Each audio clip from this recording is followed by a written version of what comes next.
kaq, nuk mund të paguaj një familje më shumë se 20-30 euro në muaj në pikun e përdorimit, për shembull në verë kur përdorin kondicionerët ose kur është shumë ftohtë që përdorin kondicionerët, mund të shkojë 30 euro, po jo më shumë. 15 euro, 20 euro duhet paguaj një familje. Çfarë këto shifra, vetëm i ngrejnë që të vjedhin këta buxhetet pasaj bashkë me këta që tenderojnë buxhetin e shtetit pa fund edhe duke ndërtuar vepra jo me atë cilësi që duhet të ndërtoheshin nëse paret do përdoreshin me rentabilitet dhe jo me këtë lloj korrupsioni kaq galopant.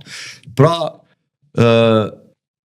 kjo është arsyeja që më shtyn mua të gjithashtu, unë do të ri në aleancën e shteteve që drejtohen nga nacionalist dhe janë kundër këtyre agendave të rivendosjes së madhe, kurse për rendin e ribotëror nuk e kemi në dorë se çfarë konflikte mund të ngrihen e çfarë tensione mund të ketë. Pyes çfarë mund të bëhet në Shqipëri për shqiptarët dhe nga shqiptarët. Po, njerëz të korruptuar, njerëz të pangopur me pushtet që na kanë çarë trapin 35 vjet.